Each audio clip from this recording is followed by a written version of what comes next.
Un tema que infortunadamente está dificultando el análisis del mercado laboral es precisamente el confinamiento. Cuando a una persona le preguntan si está buscando empleo, pues es muy difícil que una buena parte de los que perdieron su empleo en el mes de abril digan que sí, porque por naturaleza el confinamiento los obliga a permanecer en sus casas. Entonces, para analizar qué es lo que está pasando en materia de empleo, realmente lo que tenemos que hacer es el análisis del número de empleos perdidos, que fueron prácticamente 5.4 millones de empleos perdidos.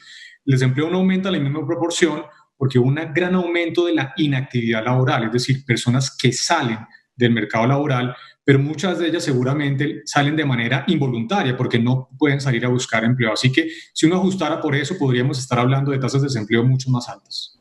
El presidente Duque está haciendo lo que puede. Es que esto es un tema imposible y nosotros, pues el senador Robledo piensa que nosotros somos Austria, Suiza, Noruega y podemos salir pues a gastar como si tuviéramos, pues yo no sé si es que el senador no ha visto las cifras fiscales de Colombia, que claramente no da. Es como decir que Alberto Bernal vaya y gaste como Bill Gates. No puedo, porque yo no tengo la plata que tiene Bill Gates. Si Colombia no puede gastar como gasta Austria, Alemania, Estados Unidos, porque no tenemos la plata que tienen esos países. Eso es el punto.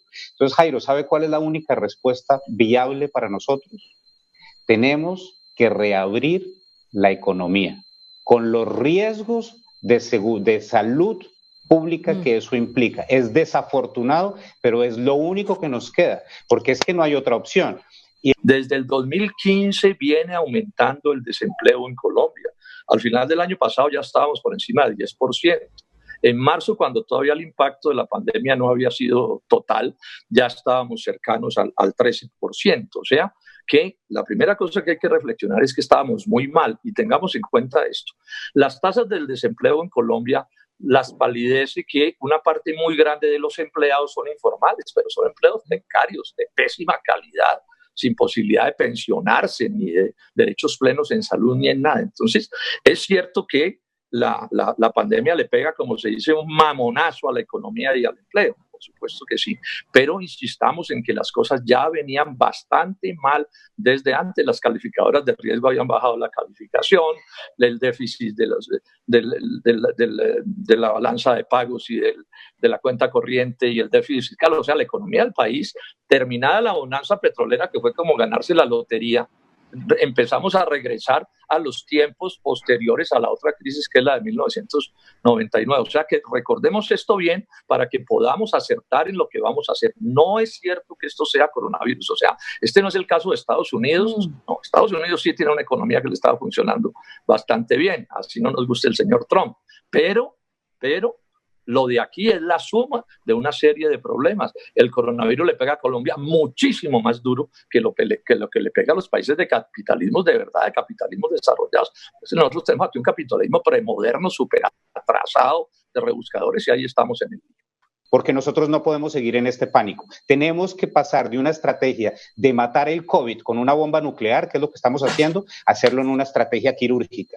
Este virus es muy peligroso para las personas mayores de 70 años y las personas con comorbilidades. Esas personas tenemos que cuidarlas con mucho celo, pero el resto de la población no podemos seguir metidos en un apartamento, en una casa, en pánico total. Eso no es aceptable porque vamos a destruir todas las mejoras sociales que hemos tenido en los últimos 20 años. O sea, usted dice, hay que abrir todo. Luis Fernando, ¿usted qué opina de eso? ¿Hay que abrir todo?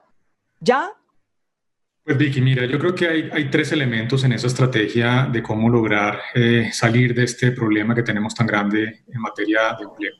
Lo primero, esto ratifica la importancia de las medidas que se han tomado desde finales de abril, en particular desde el 27 de abril, de reactivación gradual de los sectores.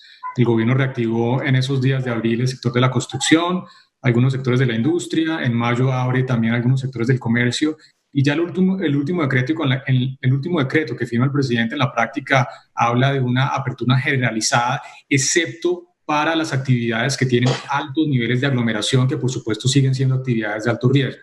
Yo creo que hacia allá tenemos que dirigirnos porque esto muestra que la cuarentena, por supuesto, es insostenible. Si seguimos como estábamos en abril, seguramente estaríamos hoy con cifras ya mucho peores. Entonces, primer punto, ratifica la importancia de reabrir la economía en la medida de lo posible y haciéndolo compatible con la evolución, por supuesto, del contagio. En el cortísimo plazo, o sea, en lo que estamos, hay que señalar que el doctor Duque reaccionó tarde y poco frente a la situación en la que estamos. O sea, hay una especie de coincidencia global que cuando a un país le pasa lo que nos está pasando a nosotros con independencia de cómo veniéramos, pues lo que hay que hacer es meterle plata a la economía, como se dice, a la lata. No puede ser que sigamos en una situación donde lo único que se oiga es la visión del ministro de Salud dentro de la economía de Colombia. Eso no puede ser. Yo entiendo perfectamente la visión del ministro de Salud. Si yo fuera el ministro de Salud, yo diría exactamente lo mismo que dice el ministro de Salud. Pero es que no es lo único, otra vez, porque es que volvemos a lo mismo. El COVID es un patógeno extremadamente peligroso, pero es que no es la única cuestión. Déjame darte un ejemplo adicional. En Inglaterra este año habían habido 30.000 fatalidades, 30.000 fallecimientos por COVID en Inglaterra. La estadística o lo que se piensa, según el Centro de Salud de Inglaterra en este momento, es que en el 2021 van a haber 60.000 víctimas adicionales de cáncer por el hecho que todos los hospitales no hicieron test de cáncer a las personas en Inglaterra. Nosotros estamos en la misma situación en Colombia. Uno va a un hospital en Colombia en este momento, está moviéndose al 30, al 40%, están teniendo problemas financieros porque nadie está yendo a los hospitales. Y eso va a tener unos costos impresionantes de salud pública en adelante. Esta es una crisis indiscutiblemente muy dura. Ningún gobierno estaba preparado. Es absolutamente atípica, pero considero, no obstante, que un exceso de ortodoxia, un exceso tal vez de prudencia por parte del ministro de Hacienda, pues indiscutiblemente ha agravado las circunstancias de esta crisis. 5,4 millones de desempleados. La cifra de abril es absolutamente abismal.